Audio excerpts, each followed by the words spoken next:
नमस्कार, मैं हूं विजयश्री और स्वागत है आपका सियासत नगरी में। भारतीय जनता पार्टी ने नए राष्ट्रीय अध्यक्ष के चुनाव की दिशा में बड़ा कदम उठाते हुए 3 राज्यों महाराष्ट्र, उत्तराखंड और पश्चिम बंगाल में संगठनात्मक चुनावों के लिए पर्यवेक्षक नियुक्त कर दिए हैं। महाराष्ट्र के लिए किरेन रिजिजू, उत्तराखंड के लिए हर्ष मल्होत्रा और बंगाल के लिए रविशंकर प्रसाद को जिम्मेदारी दी गई है। राष्ट्रीय रिटर्निंग ऑफिसर डॉक्टर के लक्ष्मण ने इसकी घोषणा की।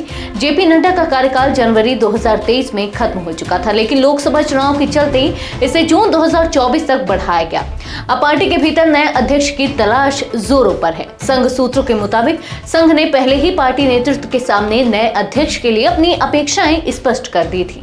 संघ चाहता है कि नया अध्यक्ष ऐसा हो जो संगठन को मजबूत करे, न कि केवल राजनीतिक संदेश दे।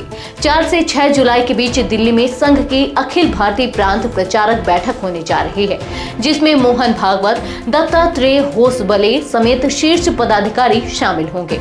इस बैठक में नए अध्यक्ष के नाम पर चर्चा और सहमति की उम्मीद जताई जा रही है।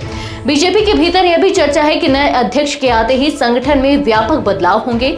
पार्टी के 50% राष्ट्रीय महासचिव बदले जा सकते हैं और युवा चेहरों के संगठन में अहम जिम्मेदारी दी जा सकती है।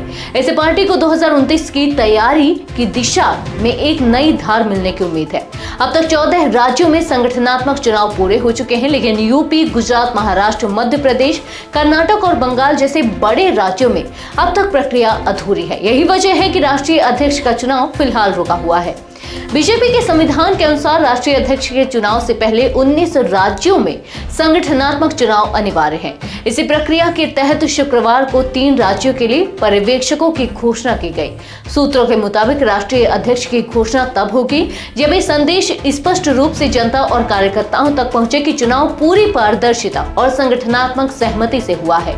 अंदर खाने की बात यह है कि संघ और बीजेपी नेतृत्व के बीच अध्यक्ष को लेकर अब तक एक राय नहीं बन पाई है और यही कारण है कि अब तक ना तो नाम तय हो पाया है, ना ही प्रक्रिया पूरी। लेकिन संकेत साफ है, बीजेपी एक नए युग में प्रवेश की तैयारी में है, जहां संगठन प्राथमिकता में सबसे ऊपर है। आज के लिए बस इतना ही। अगर आपके इलाके में कोई राजनीतिक लापरवाही, भ्रष्टाचार या जनहित से जुड़ी समस्या है तो अब चुप मत रहिए, अपनी शिकायत हमें भेजिए। सियासत नगरी आपकी आवाज को मंच देगा और जवाबदेही तय करेगा, क्योंकि अब हर सवाल होगा सीधा सत्ता से।